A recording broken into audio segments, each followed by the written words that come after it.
Record. Welcome to ORG 4451, week 7. And the next week is the last week. You have a good final exam for 1 hour. It's not so easy. Please read your course so good because there's no extra grade or score. I was surprised about this class because I am not satisfied with my students. I am hopeful to pass the course, not to fail. So it's not related to me, it's related to them. But as an instructor, I'm a little worrying about my students. Okay, let's go to chapter 15. It's about, would you see my screen? Yes. Perfect. Organizational structure and design.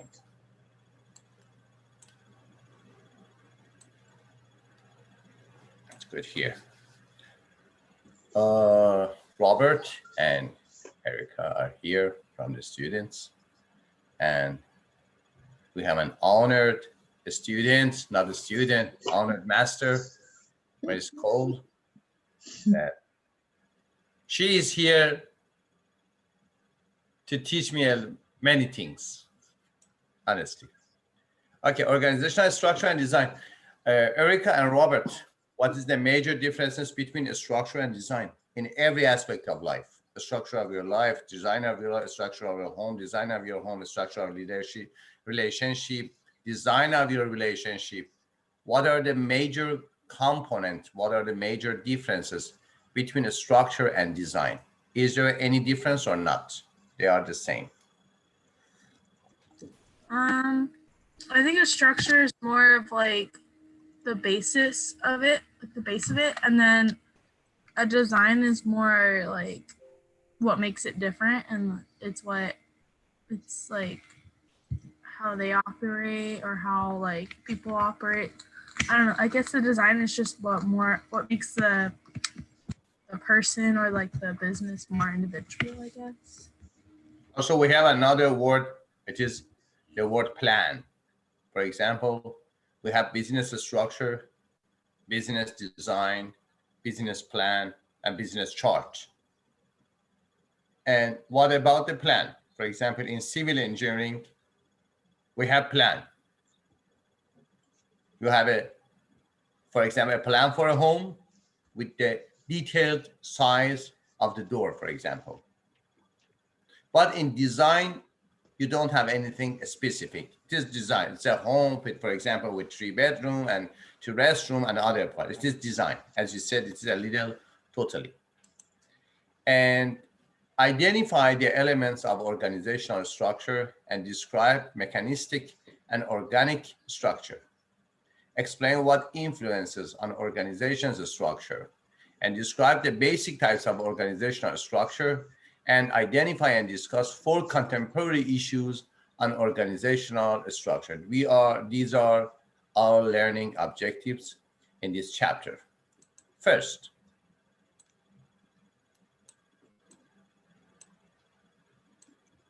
organizational structure. What is organizational design? The process of selecting and managing aspects of organizational structure and culture to enable the organization to achieve its goals. So in design, we define the elements of a structure, organizational elements and cultural elements. Number 1 question, the basic question. What is the importance of culture in an organization? Why we have such a great emphasis on culture? Why? What are the major costs or major benefits which are related to culture? Also, we have a word, social culture, religious culture, racial culture, ethnical culture, geographical culture, and organizational culture. Now we are talking about organizational culture. What is the importance, significance of culture in building a structure, building a design, or building a plan for shaping an organization? What is the importance of culture? How do you think? Is it true or no? You think it is not true. It is a great false emphasis on organizational culture. Robert? Does culture kind of lead the direction of how your design is like does it lead the direction of your Uh-huh. organizational design? Mm-hmm. Is that what the culture is? The Yeah. basis of what you want to base your design off of, right? Let's go to the first point. What are the components of a culture? What do you call a culture? When you hear the word of culture, what is the first word associated to your mind? Every type of culture: ethnical culture, religious culture, organizational culture, national culture, regional culture, every type of culture.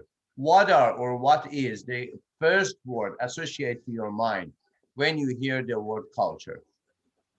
Maris, what's the first word? Culture is generally connected to the social aspects, the behaviors Yeah, that people bring into an organization. the first word, the first word. What is the first word associated to So your mind when you hear culture? for me, it's The first word. Don't think generational about it. behavior. What? To me, generational behavior. Generational behavior. Erica, what's the first word associated to your mind? Don't think about it. Everything. It's not important. For culture? Yeah. When you hear culture, your grandpa, your religion, your mom, maybe. What's the first word? Just At it's like a society, like a societal. society. And Yeah. Robert, what's the first word associated to your mind? When you hear the word culture, the first word, don't think. Robert, don't I think. would This say word association okay, is, it is not important what a word it is. The first word, uh, uh, beliefs. beliefs. Perfect. Perfect. There's a good test in psychotherapy and psychology, so-called word association tests. Tests. We have different types of word association tests and very good tests to uncover your unconsciousness to yourself and to your, for example, counselor or therapist. Why I ask such a question? Because I want to know, and you should know about yourself. What is the greatest and basic and deepest part of every word in your life? For example, what is the first word associated to your mind when you hear the word love, power, authority, sex, money, economy, government, God, culture, society, and. The major components of cultures, as Robert, Maris, and Erica said, is something like social norms, especially virtuals, especially virtual boards, and in addition to which, especially beliefs, type of emotion your society wants you to experience in a specific situation of life. For example, when you go to dance, it is dance culture. When you are working with your coworker, it is organizational culture. So rituals, beliefs, customs, ceremonies, sometimes religion, sometimes race-based beliefs are the major components of culture. But organizational structure, the system of task, reporting, and authority relationships within which an organization does its work. We have three parts: task, reporting, and authority. The code of what coordinates, controls, and motivates employees to cooperate toward the attainment of organizational goals. There's a major movement now in industry about automation, everything by robots, everything. Automation, it is not about this time, at least near 5 decades from the industry of car industry, where the first industries who work with automation because of high rate of carefulness, speed, and lower price and lower cost. But now we are talking about the daily life. It is very near. I think it is under 10 years. After 10 years, you have some robots in your home that do anything that you want them to do for you. For example, answering your mobile, managing the home and other parts of, for example, if you are a wife and the robot, we don't know, maybe she or he or it, control everything. It is another level of automation in our daily life. Because of that, task reporting and authority relationships in an organization can be reduced. It is called reductionism movement. Reductionism movement is a movement, a thought school that in that school you think everything can be detailed to very, very, very, very lower details, very, very small details. It is reduction. For example, you think we think that everything can be reduced to cell level, to molecule level, to atom level, at least to brain level. For example, some neuropsychologists say that everything is your brain, and they want to reduce every aspect of your life into the level of mechanical or chemical relationship with the atoms or with the molecules of your brain. It is called reductionism movement or reductionism approach. If we don't want to reduce everything to the basic levels, for example, in an organization, and we want to look at an organization as a whole with different aspects, in that time, we can consider the structure of organization between people in different level of people. For example, the first level is simple workers. After that is an expert worker. After that is a mid-level manager. After that is a high-level manager or top manager and board of directors and other parts. The core of what coordinates, control, and motivates employees to cooperate toward the attainment. So we have 2 parts in organizational structure. How can do, control, and monitor the task? How can do, monitor, and controls the workers, the employees? It's 2 different parts. The major problem is that the organization has some goals for itself. Okay. And in hiring process, we have focused on personal resume and personal experience of the employee we want to hire for the next stage of our job, our organization. But after hiring, we see that we have a lot of problems in motivation, in creativity, in presence and mindfulness, not about the specific knowledge, about the general features. Pay attention. When you have a good system for hiring process, it is so rare to confront with the expert problems, a specific knowledge. Why? Because in the hiring process, you have considered the items you need for your organization. After hiring, the major problem with the employees is about their personality, is about their lifestyle, is about the characteristic of personality, characteristic of their character, features, traits. In that part, we need a good dynamic, not static. If your structure, organizational structure is so rigid, so static, it is not a living being. We have talked about this several times, that organization is a living being. It's not very rigid and static. It is a dynamic, go forward, flexible, and sometimes anti-fragile. Anti-fragile is organization, a being that under the pressure, it will be alive. And after come back to the same position, it is more powerful. It is something more than flexibility. It is called anti-fragile. Because of that, organizational culture and organizational structure needs to consider a lot of components in it, to hiring process, to do and what authority, what the monitoring system, and after that, and basically how can we create and monitor the motivation, the creativity, the righteousness, the honesty, the courage, and other characteristic features that we want to find or sometimes create as an executive coach, as a life coach, as a business coach, as a corporate coach. We can create some features in our employees, in our family members, in our society. Why? Because it is not about the management, it is about the coaching. And other parts is organizational chart. Describe the structure of an organization.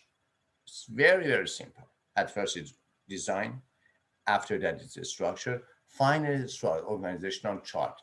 It describes the relationship between different parts of the organization, show all people, positions, reporting relationships, and lines of formal communication. For example, it is a type of chart, and after that we will talk about it. Characteristic of organizational structure. We can consider 5 traits, 5 features for organizational structure. Division of labor. What is the word? What is the original word of division of labor? Do you know? What's the father and founder of scientific management? Do you know? What's the founder of scientific management at the basic years of 20th century? As the business students, as the business management students, you should know this very, very basic knowledge. Is it Frederick Taylor? Perfect. Frederick Taylor. Also, Frederick Taylor is the founder of science. He is not the founder of management. He's the founder of basic scientific management as a science, based on research and definition, the basic concepts of science, and shaping the theories about how can we organize and can we manage ourselves and other people. The very simple, very, very simple definition of management is the art of administration. Because of that, we have 5 parts in organizational structure. 1, division of labor. 2, span of control. 3, hierarchy. 4, formalization. And 5, centralization. Division of labor describes the extent to which employees specialize or generalize. What is the major difference between a simple worker and specific worker or a specialized worker or expert worker? And sometimes he or she is not called worker, it's expert, is about the specific task or generalized task. When you are a simple worker, your organization can use also, you are trained for those great aspects of job, but these are not very complicated. Simple workers for simple tasks. It's the basic definition of simple worker. If your organization consider you as a simple worker, it means that you work for a simple task. Why? Because of the training, because of education, because of your experience, because of your mindset, and. Second part is the span of control. The number of people reporting directly to an individual. For example, as an organizational person, some people in Kalemgyu report to Maris, and Maris will report to, for example, other people. The people that they should report to Maris, it is the span of control of Maris. Number of people that they should report to you about their task, about their responsibility, about their duties, and other parts of organizational expectation from them. Hierarchy, the degree to which some employees have formal authority over others. Formal authority. We are talking about the organizational structure. When you are talking about the organizational structure, not culture, you are talking about many formal, sometimes written, sometimes predefined, pre-assumptions, but formal pre-assumptions. We have talked about them. That is this or that. Decision by the owners, by the directors, by the managers, by the policymakers, by everybody in an organization.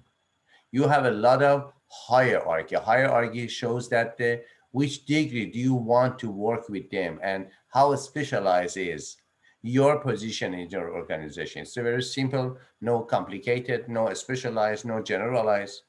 And formalization, the extent to which organization rules and procedures are written down and closely followed. We talk about the formalization and centralization. The degree to which power and decision-making authority is concentrated at the higher levels of organization rather than distributed. I have a question. Do we have something so-called mass decision? For example, polls, inquirers polls. When you do some polls, you gather a lot of attitudes, a lot of views about something. Is it based? Is it the basic of a great major decision or not? It shows the final decision. For example, in election, in every type of election, the final decision, honestly, it is not decision, it is the result. You don't have any decision based on election. Election shows that some results, some numerical results, some quantitative results. That result shows another decision. But there is no decision maker. The results is a situation. For example, in presidential election, there is no decision about who should be or who should not be the president. Gathering the votes based on a system, different countries, different presidential election system. Based on that system, the numbers shows that who is winner, who is loser. It is not decision, it is result. We have two parts. One, decision builders. Two, decision makers. These are different. For example, I, as a counselor, when I confront with the families, with the family problems, or with the society problems, or with the organizational problems, at first, I have gathered many data. It is data collection. Based on my science and tools I have, I can analyze this data. It is called the second part, data analysis, data collection, data analysis. The third part, based on the analysis, we will have, or I will have some results, okay? And at the fourth part, it is discussion and conclusion based on the results. So we have four parts: data collection, data analysis, results, discussion, and conclusion. Based on the conclusion, I offer some ways, some different ways, more than only one way. I am decision builder. I am not decision maker. My client, based on the decisions that I have concluded from the analysis and data collection and data analysis, will choose which decision, not better or worse, which decision does he or she want to make. He or she is decision maker. I am decision builder. These are two different parts. Pay attention. Many organizations, for example, Gallup is the best company all around the world to do very mass research about the things all around the world, about everything. It's a research-based company. What is your job in company? We are researchers. Gallup. Gallup is decision builder. For example, have a good research about the basis of the hidden negative feelings of Black people in America. Hidden Black feelings of Black people. Why? Because sometimes we say they are not happy. But it is not decision making, it is decision builder. The government, the federal government, used the result, discussion, and conclusion of the, for example, Gallup company, and use it, consider it in the governmental decision. The government, the president, the governor are decision makers. The Gallup is decision builders, different parts. You see organizations on narrow span of control, very narrow. This president, two vice president, managers, and associates. It is wide span of control. Span of control, the number of people reporting directly to an individual. It is very narrow. 2 or 3 people are reporting to you. It is very wide. Many people should report to you.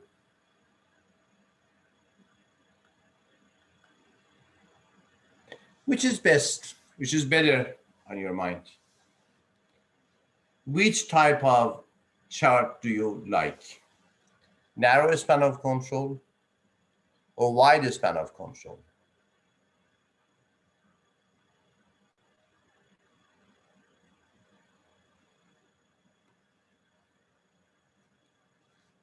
Maris, you are muted. Was that a question for us? Yeah.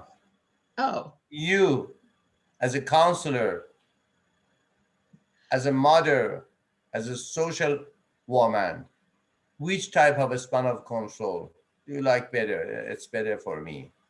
Not easy, more efficient. We are not talking about the to be easy. We are talking about effectiveness. Which is more effective for you? Narrow span of control or wide span of control? interesting. I never thought about that before. Wider span of control allows you to integrate. A narrow span of control kind of limits your ability to integrate others. So, but that's something that I've never thought about that. Which preference would I then consider? So that's a very good question. Yeah. Because when I look at it from both perspectives, I can see that if you have a small company, then the small span of control would be more beneficial to that company. Yeah. But if you have a larger organization, then the wide span of control will be more beneficial to that company. One of the items that determines which is better for your organization, narrow span of control or wider span of control. One of the items is the amount of the personnel, amount of the employees you have in your organization, the size of your organization. Mhm. The greater size, the wider span. Why?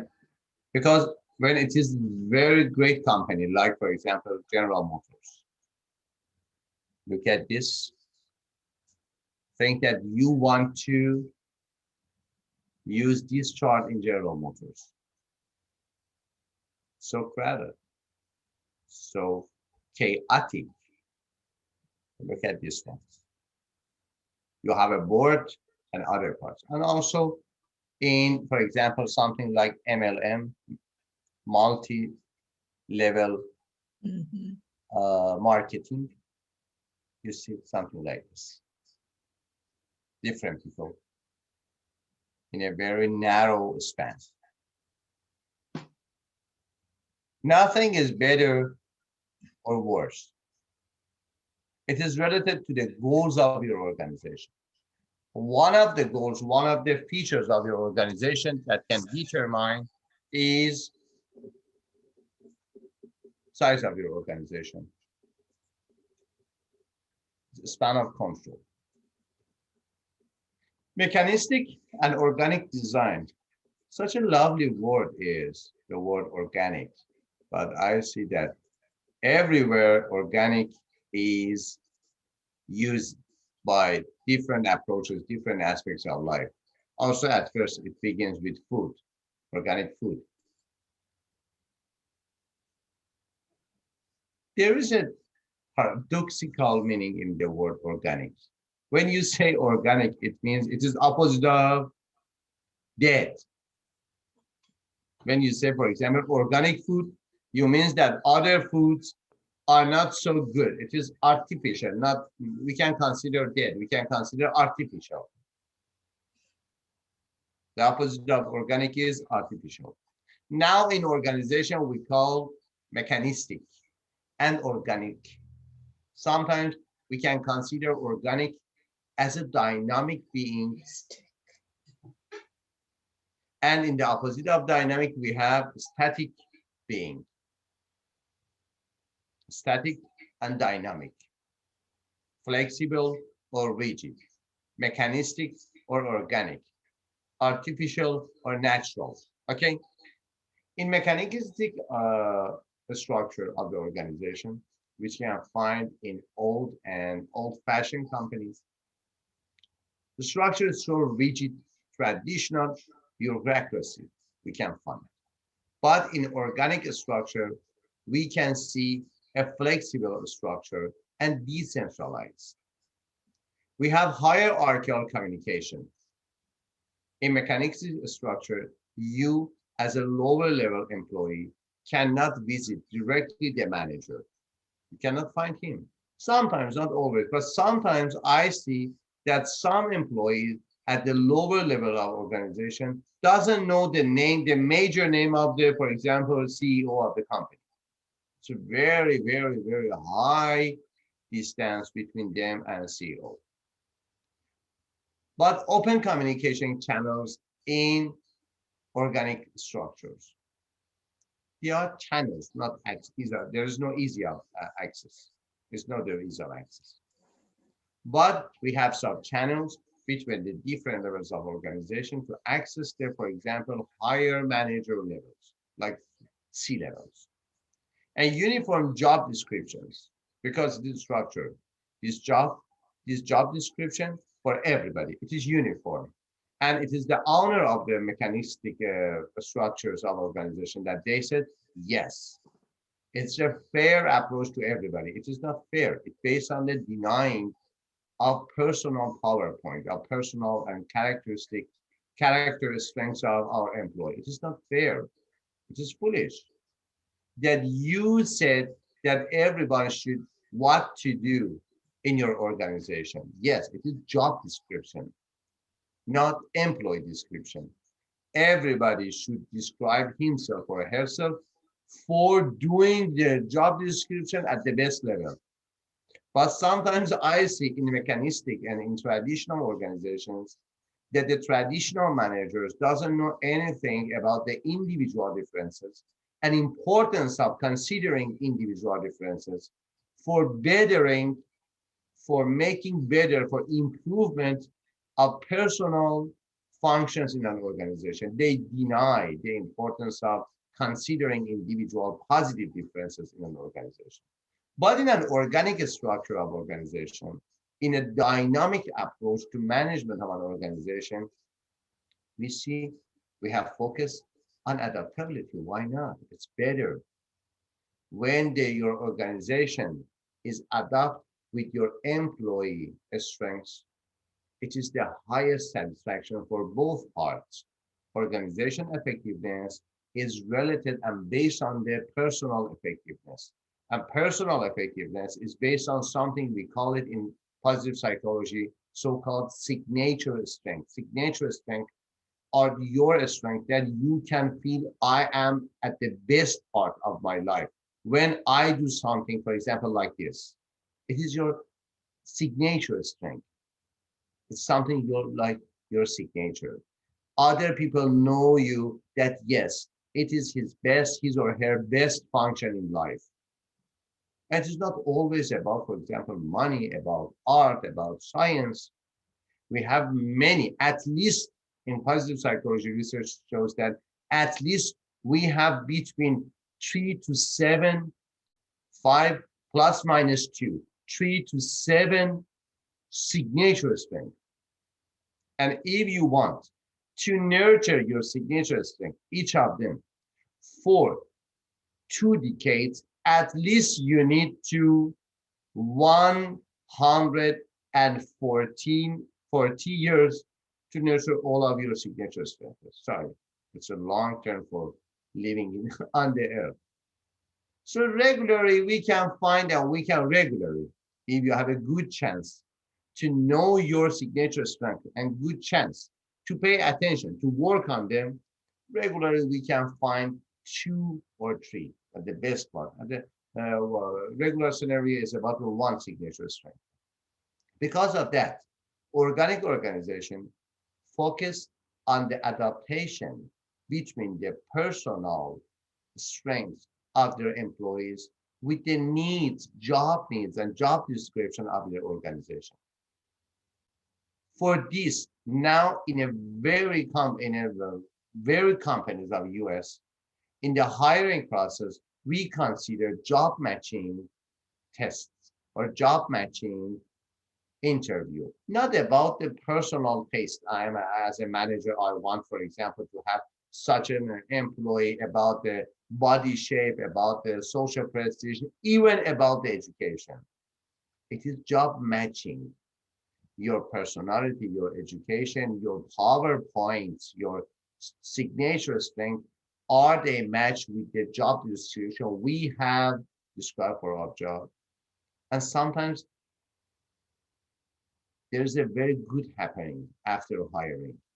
New persons, new employees come to our job with their creativity, with their sharp mind, with their signature strength. They have some good proposal for us to change the job description. It's a very good position for improving the material of the job, the basic components of the job. We can change the job description. Why? Because a sharp man or a sharp woman with a very detailed and expert knowledge, specific knowledge, have come to our company and look at very, very careful in job descriptions. Why? Because his mind is connected with his or her heart. It is the signature strength. Another definition for signature strength is the strength in a job, in an action, in a duty, that when you are doing that, you feel that your mind is connected to your heart. It is called flow. Flow, it's a very good book, so-called Flow, F-L-O-W, Flow. It's a state of mind that you cannot experience the time. It's called time stop. One of the greatest features of flow state is time stop. When your mind is connected to your heart, it is your signature strength. I explain it in details because I think these are, okay, 10 years is relatively new time. These are new data about the job matching. We are not now talking about the matching of your education with the job description. We are talking about your signature strength with the job improvement. You are not a robot. After 10 years from now, in the next 10 years, we have some robots that perfectly do more perfect than you do your job as a robot for your job description, not for your job improvement. The other part is may minimize cost, mechanistic structure. We are talking about the cost. The major basic component of an organization analysis is cost and benefit analysis. So good. In mechanistic structure, we can minimize our cost. But in organic structure, our focal point, our point of focus is not only on cost. We want faster response to market and competitive changes. Why? Everything has a price to pay. Everything has a price to be paid. If you don't want to pay the price of anything, you cannot go forward. For example, it is very simple example. If you don't want to pay for your food, you will die. It is very, very natural, simple example. In other parts of the life, other aspects of life, especially your organizational life as a manager, as an employee, no, looking at the organization as a whole, as a living being, everything has a price to be paid. Why not? If you want always not to lose anything, after sometimes you don't gain anything. It is not static. It is not dynamic, it is static. You are going to the dying state of your organization. And a slow the capital, especially in competitive markets. Some, for example, 2 decades ago, 20 years ago, we said that some countries are competitive, have competitive markets. Some other countries doesn't have any competitive market. They have traditional market. Now, after entering the state of global village, now we live in a global village. Everything is related to other things. If you are angry or you are not angry, it is your problem, not the market problem. It is always competitive market. So if you enter the market with your competitive advantage or not, after that, you are loser. Now you are not winner. Because of that, to be alive, to be organic, to have flexibility, to be anti-fragile and other parts of your market is very important.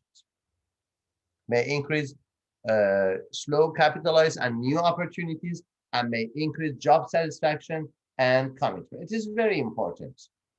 Note that it is very important.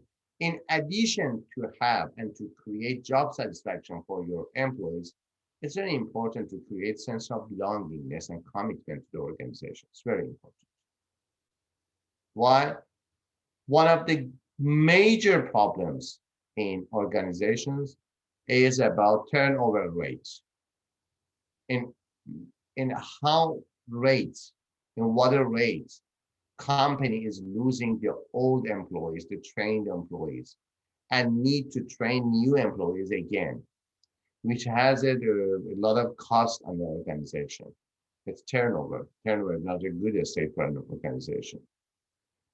High cost and lower trustable level with different aspects, with different sides of organization. So because of that, the sense of belongingness and creating the sense of commitment, to creating this sense that this is not my job, this is my family member. I am a member of a great family, so-called my organization. I have heard, I'm not certain about it. I've heard in Japanese companies, successful Japanese companies, that the icon is Toyota. They create this atmosphere in Toyota. That it's a family. Now, I am watching a movie so-called, it is Mr. Selfridge. Mr. Selfridge is I think 2030, 2060. Yeah, it's a series, not mini series. It's about 50 episodes. Each episode is 1 hour, near 1 hour. Mr. Selfridge is an American guy, and it's a real story.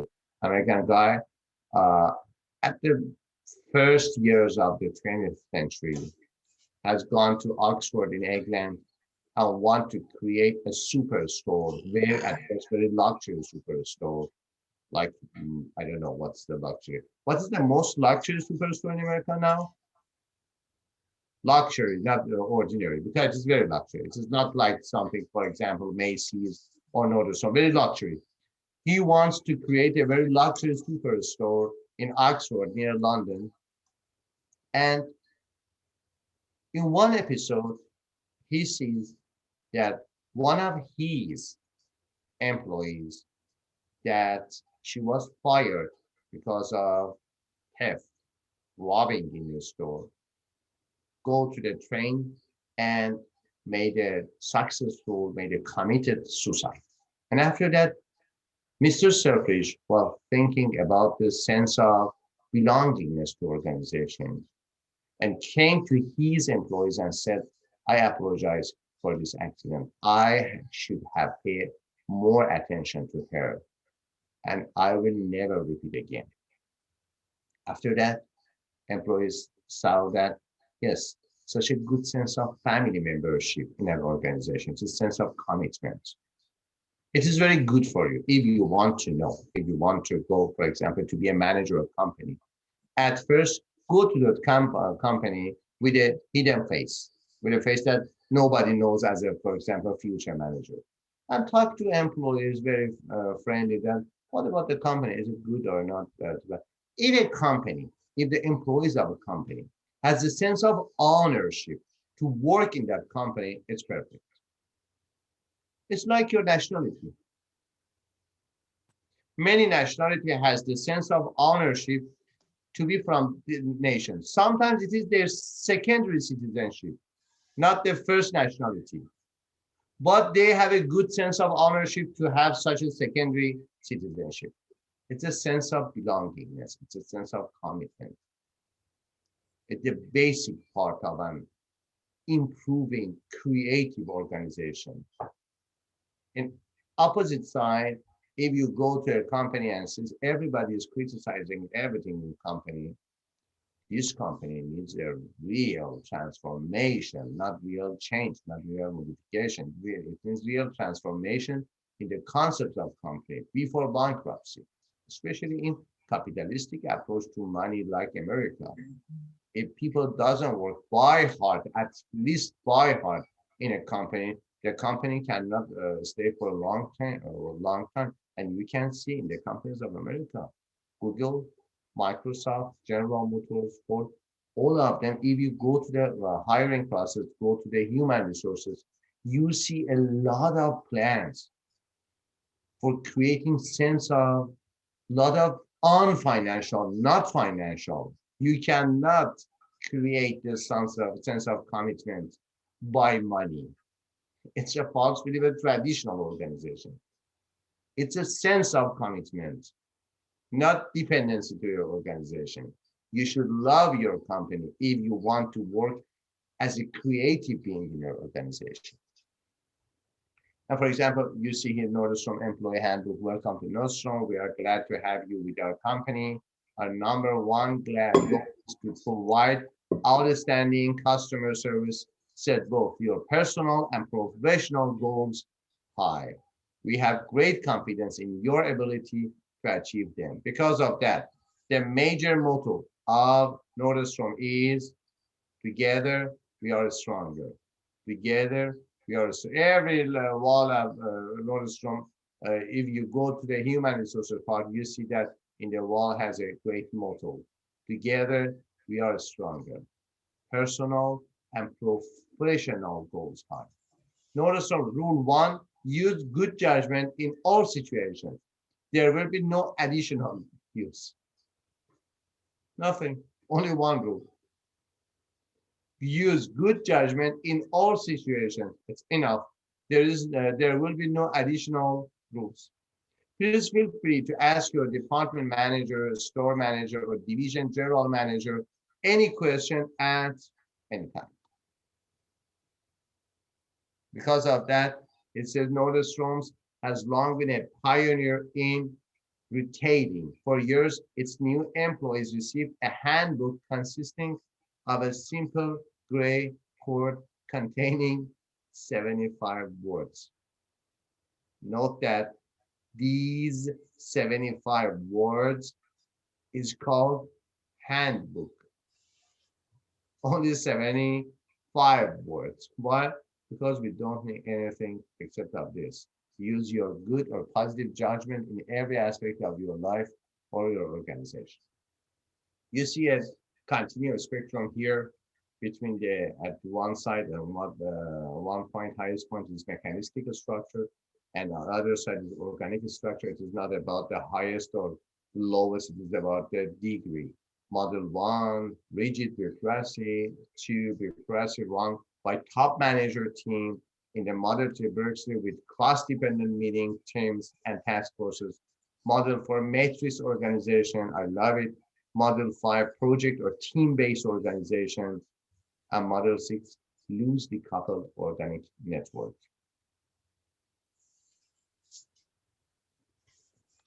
What are the factors that influence the organizational structure?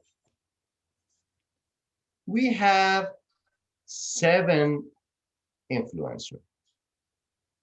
The word that uses high in these days for Instagram. For example, they say we are as a job. What's your job? I'm influencer. Influence mind of other people. Why? Because it is a bad talking about other people's mind. It means that you don't understand what is good for you. And we are, not I, not one person, we are influencer. And I'm surprised that how many effective leaders we have in our world, not our society, that they were hidden leaders. Everybody is leader now. I don't know his follower. Business strategy, external environment, nature of talent, organizational size, expectations of employee behavior, organization's production technology, and organizational change. These are the influencing factors that can have some impact on your organizational structure. At first, it is about business strategy. For example, this sentence can be a business strategy. Being a low-cost producer would require a more hierarchical, rigid structure than would pursuing an innovation strategy. What does it mean as a business strategy? How do you think about this business strategy? Being a low-cost producer would require a more hierarchical, rigid structure than would pursuing an innovation strategy. Is it correct or not? For example, in CalMU, one of our points, positive points, is that you can come to our university, especially in MBA and DBA. We are for-profit organization, for-profit university. You can come to our university. Our cost is so low, but our service is so high quality, and honestly it is. We offer our students in MBA, BS, BA, and DBA, relatively to other companies, other universities, we offer very high quality, especially in the last 2 years with the new president and the new CAO. We are offering very high level of education to our students, very scientific base, very scientific base. But our costs are not so high. It's good. I think for MBA, we receive for whole program, we receive $24,000, near $24,000. And for DBA, the cost and tuition is about $40,000. $40,000 is very good for DBA, doctorate for program. And our education is so good. So for example, in CalMU, being a low-cost producer would require a more hierarchical, rigid structure than would pursuing an innovation strategy. What is the problem between innovation and cost? Why we think if you want to be a lower cost producer, you should not be an innovative? Why? What's the problem? Is it true? If it's true, why? This example says that it is true. Being a low-cost producer would require a more hierarchical, richer structure than would pursuing an innovation strategy, it says. Is it true or not?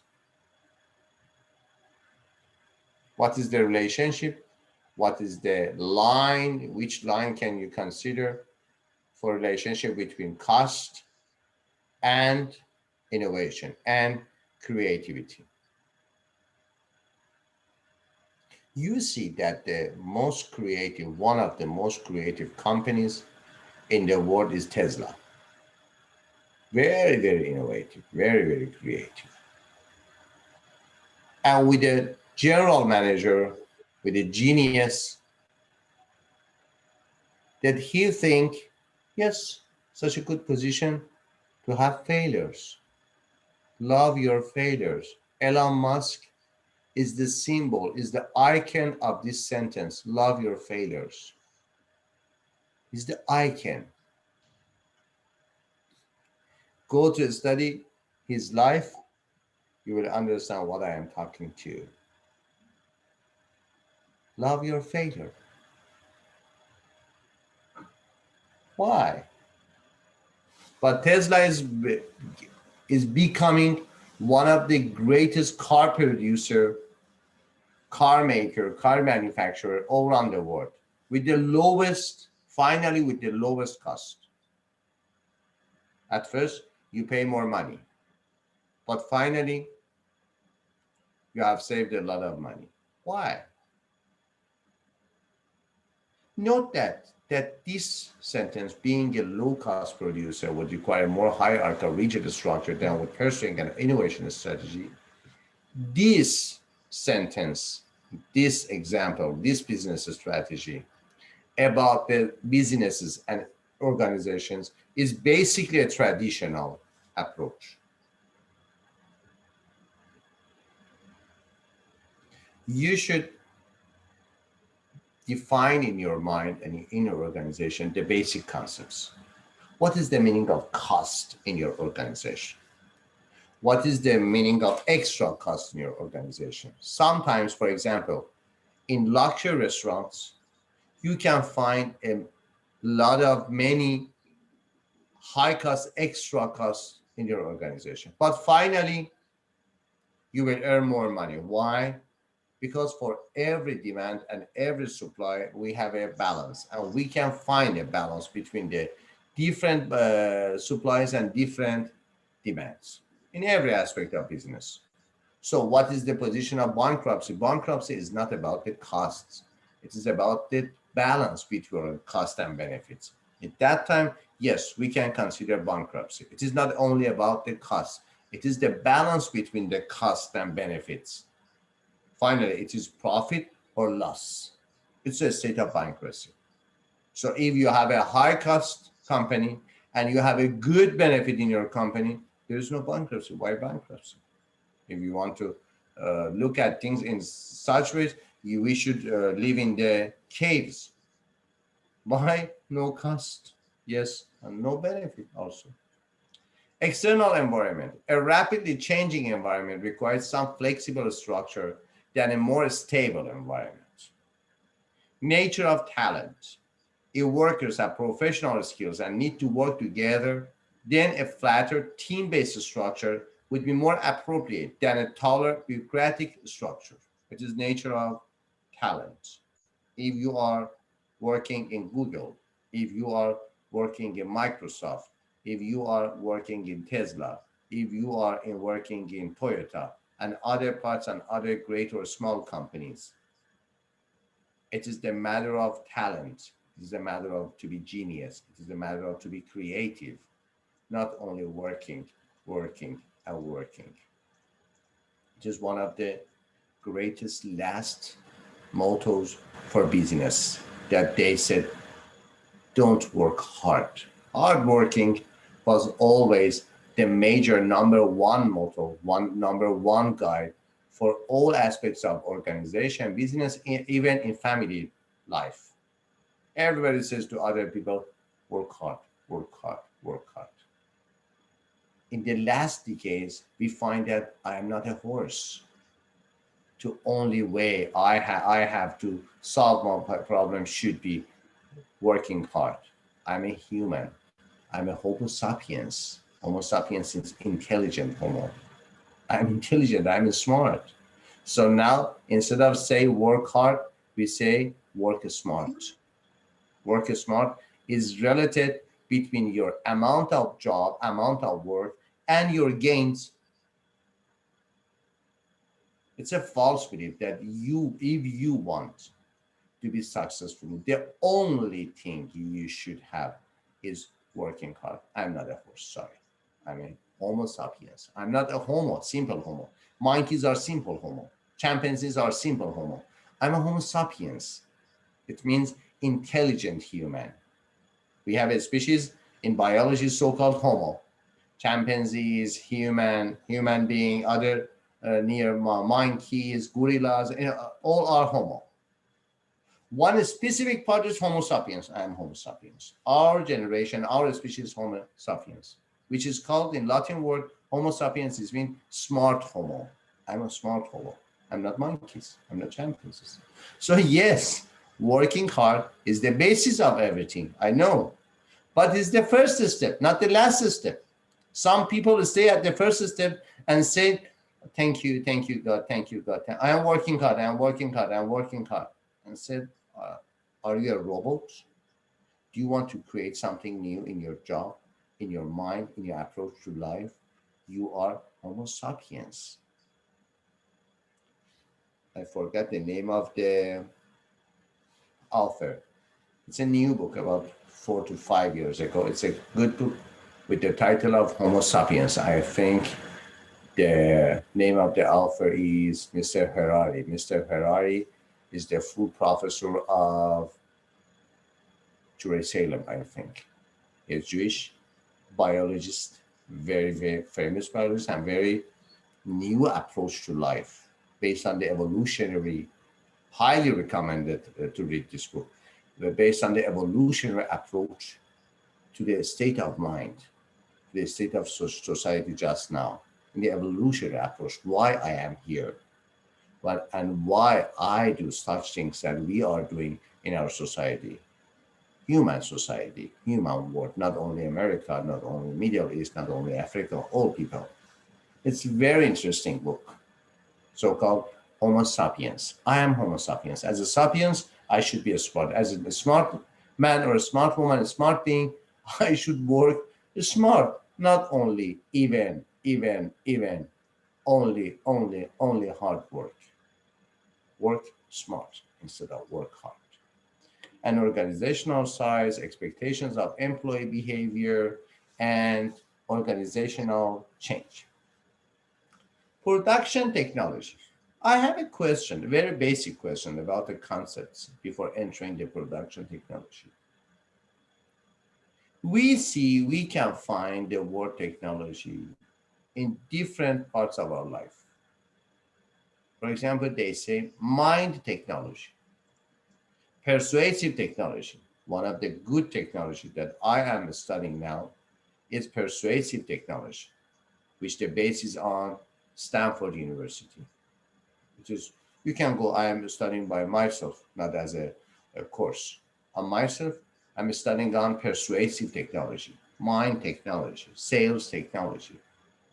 What does it mean, technology? What is the major focus in the meaning of technology? Is it something from procedure, methodology, science, habits?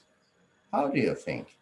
When you hear the word technology, what is the first word associated to your mind? Technology, Maris, Computers, Erica? Like for technology, Yeah. a phone. And Joy? The first thing that came to my mind was my Yeah. phone. Oh. And Robert, are you there? I was gonna say future. Future. Okay. And you see the word technique in the base of technology, something like method. And you see that the first word associated to your mind was about your technological aspects of your life, mobile, TV, computer. And Robert said about the future. It's sometimes of future oriented thinking.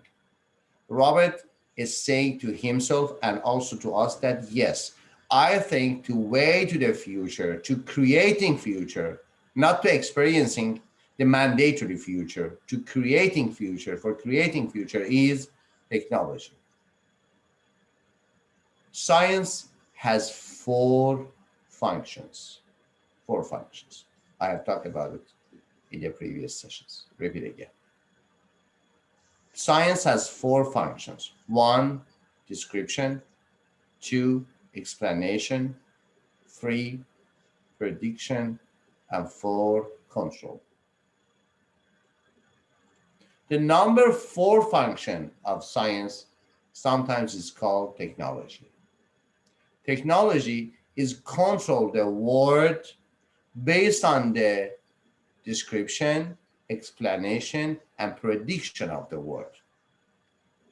By a very, very basic science and very important science, so-called statistics, you can describe and explain the world.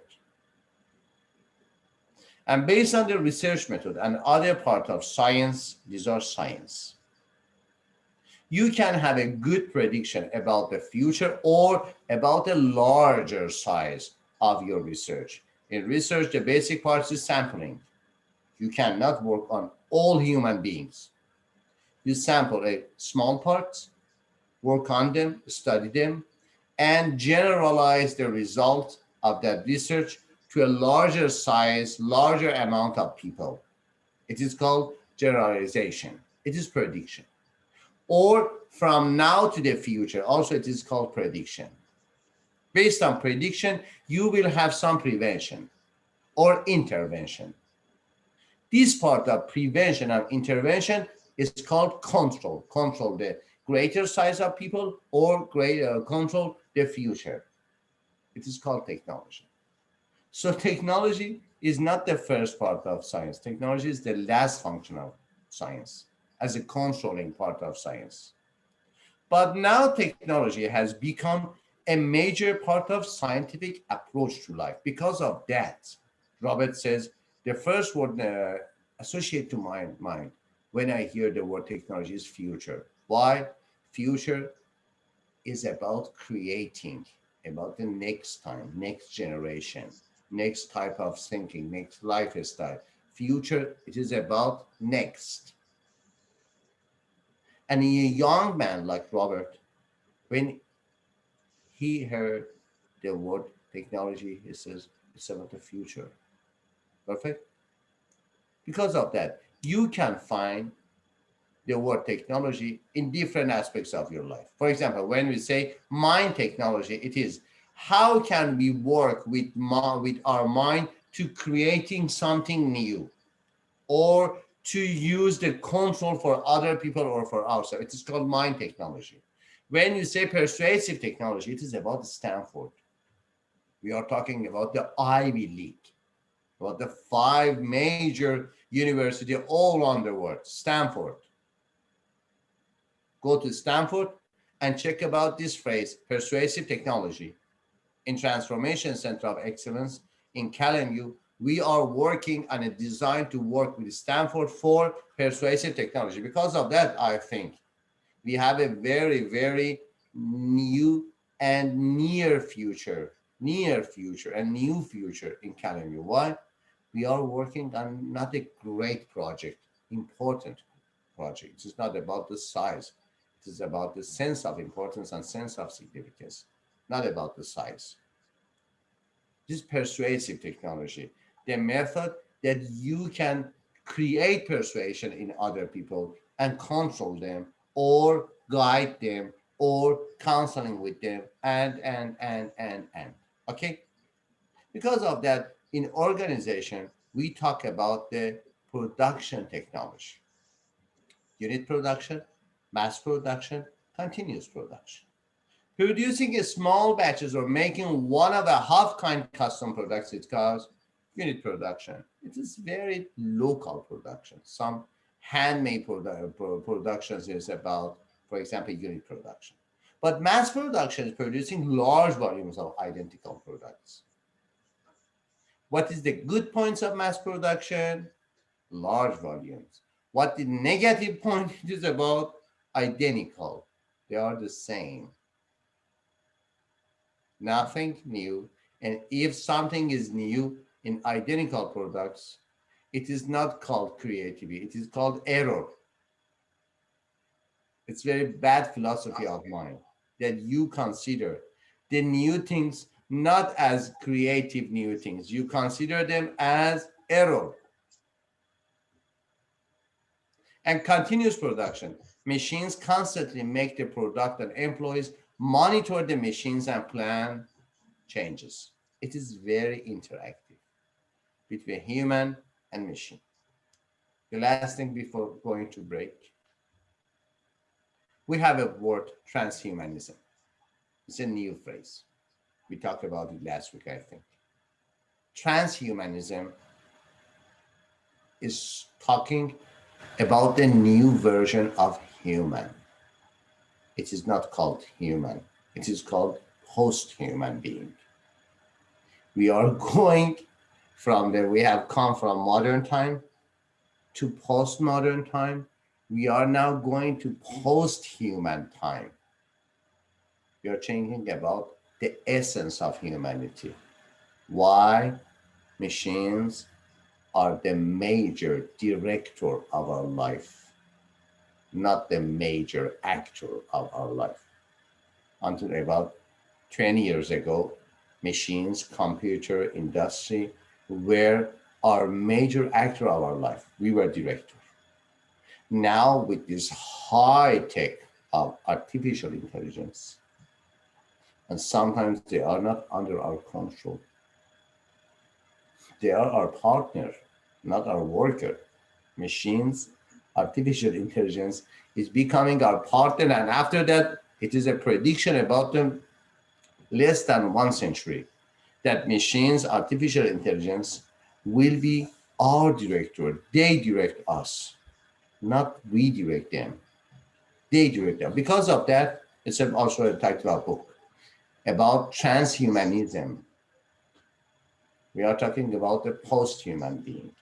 In that part, very simple discussion about continuous production is very important. It is very simple.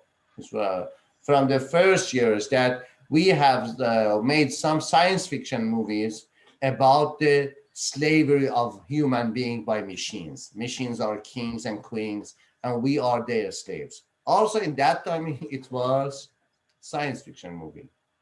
But you know that science fiction movie and science fiction novels has created some parts of our view to the future. And after sometimes we saw that fictions in reality. Sorry, in that time it is not called fiction, it is called your reality of life. And transhumanism is becoming a reality of life. Okay, let's go to break, and after 50 minutes, I will be here.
Okay.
Okay, let's go to the other parts of types of organizational structure.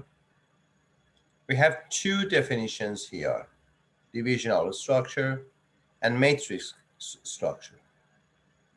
In divisional structure is a collection of functions organized around a particular geographic area, product or service or market. So divisional structure is the organizational structure that divided its structure to particular parts of market. For example, in a geographical territory, one specific country, one specific state. Now, you know, we have some fast foods in California that you cannot find them regularly in other states. Or in other states, for example, in Texas or in New York, you have some fast foods that their market is specifically on the, for example, New York or Los Angeles. It's regularly in the states, not in the cities, because it's not so. It has a high cost to produce a brand, especially in fast food industry. But concentrated in one geographical area, like states, like countries, like continent, and other parts. It is divisional structure, common among organizations with many products or services, geographical areas, and customers. In what type of organization we can find divisional organization? In such organization that they have many products, many services, geographical areas, and customers. And matrix structure is employees report to both a functional manager and to a project or product team. We have, it's a matrix structure is a type of reporting system for students, for employees, for teachers, for managers. It's a matrix. It's a complicated network between different components of an organization. For example, if it is a university, the different components is faculties, staffs, managers, president, and especially more important than everybody in university is our students. You see in matrix, it's the shape of a matrix, 3 teams and 4 parts. And types of organizational structure, again, team-based structure, lattice structure, and network organization. In team-based structure, we have horizontal or vertical teams define part or all of the organization. We have teams, department, and organization. It is something like our body. At first, it's molecules, and after that, cells, and after that, tissues, and after that, organs, and after that, we have systems. We start with molecules in our body and end with our whole body, systems after systems, for example, circulatory system, musculoskeletal system, breath system, and other parts, nervous system, systems to shape and organize all the body. It's something like that. Different level of team, different level of groups, different level of departments. And lattice structure is cross-functional, cross-level sub-teams are formed and dissolved as necessary to complete specific projects and tasks. It is very popular, very current now in organization that when we want to solve a specific problem, at first the problem is defined by that specific and expert and a specialized department related to the type of that problem. It is correct that we use a specific department specialized in the area of that problem. But for solving the problem, you are not alone. Other parts of organization would help you to solve your problem. It is cross-team or cross-cultural or cross-functional. A problem with different sides, with different aspects, need teams with different functions. And finally, it is network organization, a collection of autonomous units or firms that act as a single larger entity, using social mechanisms for coordination and control. It is network organization. They are separate together, but they work together. How can they coordinate or manage their work? They work together with the coordination and control and mechanisms from the society, especially now with social media. Many network organization has shaped with using different independent parts working together. What is the coordination system? The coordination system is social media, for example, Facebook, for example, Twitter, for example, Instagram. They use social parts, social media for coordination. And contemporary issues. At first, also, I'm not surprised, but it's very interesting that before COVID, because COVID is a cutoff point, very important cutoff point in usage of cyberspace, even in developed countries like US, like Central Europe countries, even in developed countries, COVID-19 experiences remote working, and stay-at-home experience is a very unique experience for all human beings, especially in developed countries.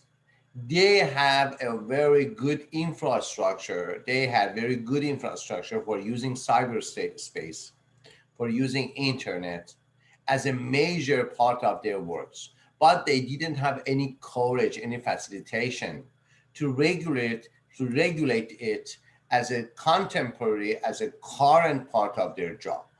But now, during COVID-19, it was a mandatory force to use cyberspace as a major part of the works. Because of that, you see that this book has been written before COVID, but in that time, about 4 or 5 years ago, it is virtual organization, one of the main topics of your course. An organization that contracts out almost all of its function except for company name and managing the coordination among the contractors. Low operating costs, high flexibility, why not? Communication and management is a challenge. What is the challenge of communication in virtual organization? What's the problem about the communication? What type of problem you will experience in the aspects of communication in a virtual organization? For example, now, it's a virtual class, online class. You can consider yourself as an online student, or you can consider yourself as a hybrid student. As a hybrid student, you should attend the class. If the class for you is not online, it is on live. You should be at the class. Yes, the apertures, the application, the program we use to consider for teaching is Cyber. Yes, I know. I'm here at my home and you are at your home, but we have a joint meeting as a class for gaining and passing the course. You should be here, you are online. If you can see this video after the class, it is online. Okay? But now what is the problem of communication? For example, in this class that we are experiencing just now, is it about the face-to-face communication? Is it about them not experiencing the real world? How do you think? It's a basic question that you should think, because probably with a high rate of probability, you will work in a virtual organization, even if it is with your corporation, even if it is other people's corporation. But with a high rate of probability, if you don't want to work, for example, in music industry, concerts, also I see a lot of concerts in virtual world, but they're going to a physical concert is something else, or restaurants or dancing. These are very, very tactile. You should touch them. Even of these specific, also it's mandatory now. We have a lot of concert and dance classes, but basically it is about touching other people and going and working with them. Except of these industries, I think many industry has go to virtual world. What's the problem of communication and especially management? At first, you can talk about the management. What's the problem of management in virtual organization? Do you think? How do you think? Joey, Erica, what do you think? Managerial problems in virtual organization.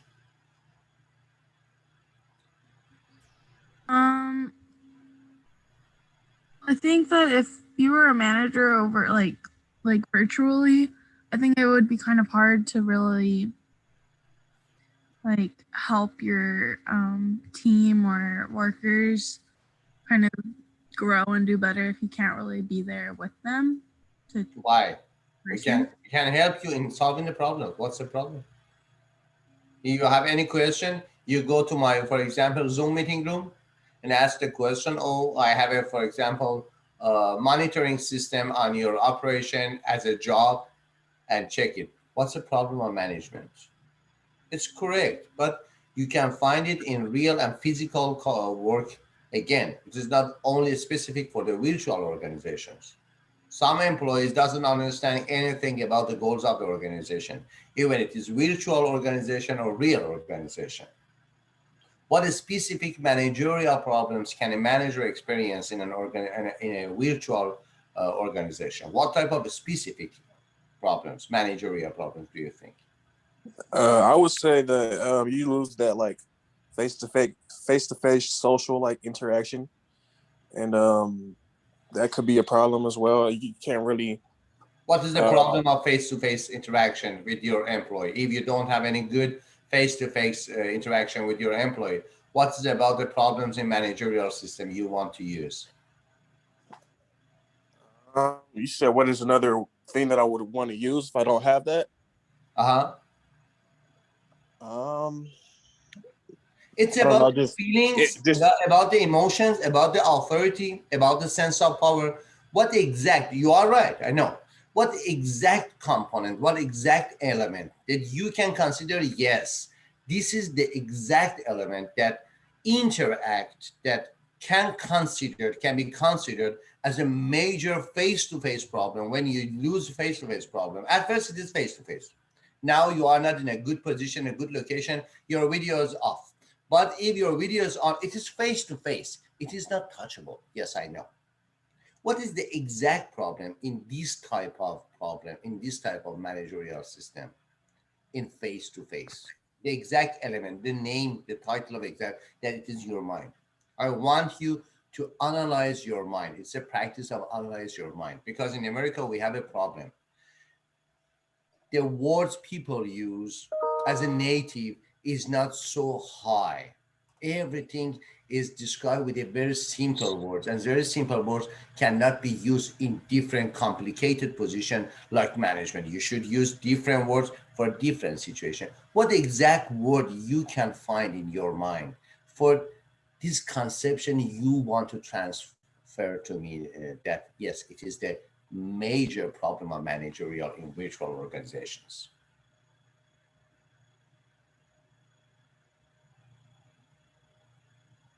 Maris, do you have anything? to teach us? You are muted. You are muted. I'm thinking maybe language barrier, maybe a challenge. Not necessarily understanding what someone is trying to say to you during this exchange. Just having difficulties trying to identify exactly what someone means. You aren't physically next to them, so you don't feel as though you are able to say what you want to say or ask the questions you really want to ask. So it just breaks down that barrier. And it doesn't break down the barrier, it builds a barrier, I'm sorry. Yeah. Of communication, I think. Yes, it's a type of communication. What's the problem with this type of communication? It's communication, transferring messages from senders to receiver, which is the basic definition of communication. We have three parts: senders, receivers, communication channels or sending channels. We are now in a virtual session and we have all three elements of communication. I am sometimes sender, message to you, and I am sometimes receiver of your messages, and our messaging channel, our sending and receiving channel, our communication channel works so good. You can see me and you can see you. What's the major problem? I know there are a lot of problems, but I want to find the exact code for those problems that, for example, is in Maris's mind. Maris thinks, yes, what do you mean of saying communication is the major problem of managerial problems in a virtual organization? What type of organization? What type of communication do you consider? I don't know, maybe. Robert says about the face-to-face. And I said, yes, I am face-to-face. Erica says about that feeling. I said, this problem is not specific. These are problems, but not specific for virtual organizations. Maybe You say response about time. the communication. What? Maybe response time would can challenge a problem virtually. Or present a problem. Yes. Are you saying like everybody kind of has like their own schedules almost? So you might not, in a sense. So we might have a problem with scheduling face-to-face communications. Could it also be like not being able to read body language too? Don't you see my body language now? My eyes, my eyebrow, my face. Yeah, but Also, you can see I know you cannot see my gesture and posture. I know. Yeah. But you can hear my tonality. It's good. It's anger. It's sadness, frustration, and sometimes my facial expression. Facial expression is the major part of body language. You Yeah, but your sometimes face, a lot of people they can't read that. I feel like a lot of people can't read like facial cues as much as they can like full body. Those people who cannot read the facial expression in a virtual environment, can they read it in a real environment? If you cannot read my facial expression messages, can you read it in a physical and face-to-face? You think you will be better in reading or not? If you cannot, you cannot. It's not important about the virtual environment or about the real environment. I'm asking you. I'm not certain about your answer. I feel like it could probably just give them a better clue. Like I don't know. I feel like, okay, they're taking like contexts from like your face, but then they can get the whole story by like everything. But I don't know. That's just me. One of the greatest phrases we can use is a whole story. There are a lot of filters. You can use a lot of filters. For example, I have used a background now. Maybe my background is so dirty, maybe. But I have a background and you say, wow, such a good professor he is. Very simple, white background with the logo of the Academy and other parts. And you cannot have a good prediction about my personality features. So, a man with discipline in dressing or not? What about his character in talking and talking with body language, not verbal communication, about nonverbal communication? But the major point, I think, is about the feeling of presence, feeling of importance. It's about the body language, tonality, and sense of to be a member of a family, so-called organization. Sense of belongingness. Why? You go early morning out of your home to another place with other people as your employees, as your co-workers, as your managers. It's a different situation. It's not the same situation of your private situation or private residency as your home, for example. At first, when it is virtual, you don't have any specific feeling about your job. Your job is your home is your job. Even I have heard from people that from 10 years ago, they have a good home office. They said, it's very good. I'm at my home, but it's not so good because my office is my home and my home is my office. I know it's a very specific location in their home and specific usage. As a home office, I know it's not the home, it's in their home. One of the greatest managerial problems that virtual organization will continue after COVID is that people gradually lose their sense of belongingness to an organization. But one option is better. For example, now in CalMU, we have sometimes 2 sessions, 2 meetings in one day. Why? The manager is in San Diego, other manager, Maris, is in Montebello, I'm in Irvine. Okay, if we want to organize one meeting, a real meeting, we should organize 1 week. But the time for organization is now, for example, 1 hour. After 1 hour, everybody knows that which time everybody is available to join the meeting. Flexibility and availability of managing, especially in the aspect of time, aspect of money, aspect of location, is more important than face-to-face. Honestly, it is not about the real organization or virtual organization. It is about the habitual mindset. It is about the habits of definition of job, not for the last century, for the history of human. If you go to study the history of work, the history of job, in the history of human, you cannot find this style of working that we are entering now. Because of that, some people say it's the next generation of humanity.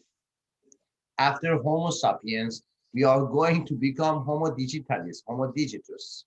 New generation of humanity, new mindset, new lifestyle, new communication. It is not after 100 years, at the 22nd century, they will laugh at us that what a problem they were confronting as a huge problem. They will not understand us because there is not such thing as physical work. After only at the worst scenario, I think, after 1 century, they don't think that, yes, it's a great problem. They think that what a small problem they were involving even before, for example, 100 years. As you think about the 1921, it is 2021, think about 1921. Something like Corona was, I think, 1921 or 1970. You think it is small problems. Honestly, it is about the change. But yes, in contrast, in comparison with the previous models of management, it's very different and new problems and new procedures. After finding the new procedures, you will have new styles of life. And after sometimes you don't know anything about the new style of life because it's not new, it's your style of life. In my country, there's a word says that when a problem is solved, it's an easy problem. When a problem is solved, it's an easy problem. And it's correct. Every problem before solving is not an easy problem. If it is easy, an easy problem is a solved problem. They said when a problem is solved, it's an easy problem. After 1 century, the problems are solved and they are not problems. And community of practices, group of people whose shared expertise and interest in a joint enterprise informally binds them together. Informally. Note that. Communities of practice are informally. For example, Narcotic Anonymous, NA, is a very good example. At first, NAs were informally, not illegal, but informally. It was anonymous.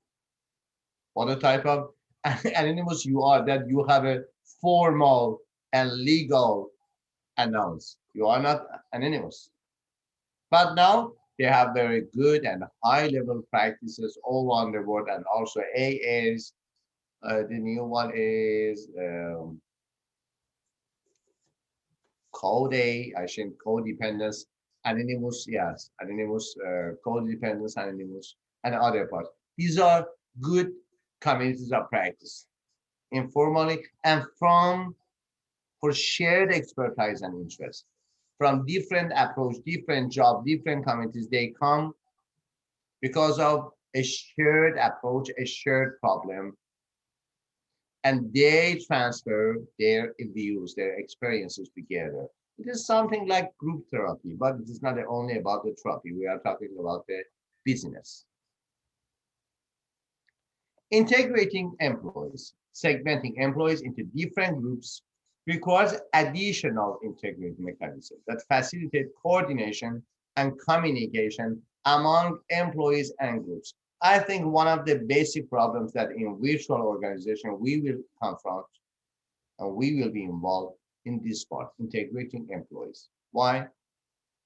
Presence and involving and sometimes interacting with a real physical manager sometimes induce some levels of authority. We need it. In an organization, we always need authority. Someone who says the last decision, not the first word. The first word is for employees. The last decision is for manager. We need some type of authoristic icon, authority power, managerial power in an organization. And the direct contact managers from different units informally work together to coordinate or to identify and solve shared problems. You see some conflict between the managers of different parts of an organization. For example, in a, I think, 2019 movie with the title of Ford versus Ferrari, something like that, or Ferrari versus Ford versus Ferrari, yeah. You see, it's about the leadership. It's a very good movie. Also, it's about the leadership and the competitive advantages of great companies like Ford and Ferrari. You see the cooperation and coordination of cooperation, coordination of activities together for solving a problem. Many times, especially in the stores, you see that in different departments of the stores, we have competition. Also, their work is not related together. For example, one part is about the jewelry, one part is about the dress. In Mr. Selfridge service shows one part that they are different. They are not together. One part of the store is jewelry, one part it is about the dress, but they have competition in effectiveness, rate of effectiveness, degree of effectiveness. It's not about the essence. It is about the outcomes. For example, how much we can increase the percentage of sales, not the amount of sales. If you sell one piece of, for example, jewelry, it is equal to, I don't know, for example, 10 piece of dress. Yes, it's about the percentage. We have increased 10% of our sales during, for example, last month. Because of that, you see, we have some types of jealousy and sometimes of competition. Competition is always good. It is sometimes of jealousy and destroying other people, devaluating other people only for hyper evaluating and over evaluating yourself or your department. It is the locations that we need an aphoristic figure, a powerful figure, come and say, it's enough. Go to your work and do your job. It's none of your business to intervene and have some intervention with other departments. In virtual organizations, I think we should receive other type of authority, other type of power icon, other type of authoristic figures in companies and organizations. Why? Because we don't have any face-to-face pressure, face-to-face impact on ourselves as a manager. Yes, I think that part also that part is a problem, but it will involve, it will interact with other parts and shape a new icon, a new type of authoristic icon in virtual organization. And laser role is a manager or team member is held formally accountable for communicating and coordinating with other groups. It is opposite of direct touch. And task force, a temporary task force is always temporary committee formed to address a specific project or problem.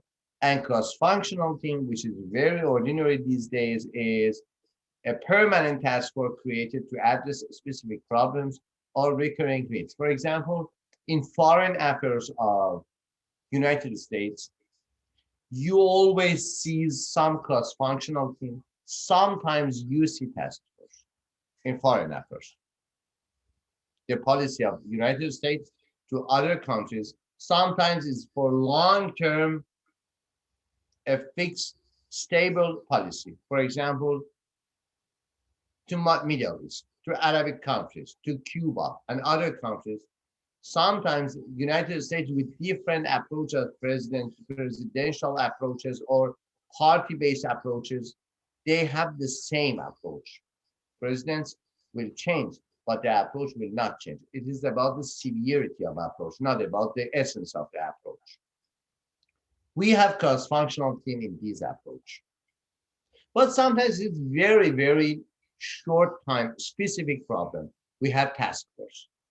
The major difference is about the time. Is it temporary or is it permanent? And the last part is effects of restructuring on performance. Can improve a struggling firm's performance. Struggling, it's very important. However, not a cure-all. Restructuring is stressful and can be demotivating. Pay attention, note that restructuring is sometimes equal to destructuring other parts. If you want to restructure your home, at first you should destroy your old-fashioned home. If you want to have new home on the old-fashioned home, it is very unstable. At first, you should destroy the old home and construct a new home. So restructuring is sometimes can be demotivating. And employees who survive downsizing suffer stress, decreased commitment, and higher turnover intentions. These are the major problems that a manager can experience in a restructuring on a performance. Okay, you have 15 minutes to take your week 7 quiz. Next week, we don't have any week quiz. We have a very important, more important than any quiz you have taken on up to now.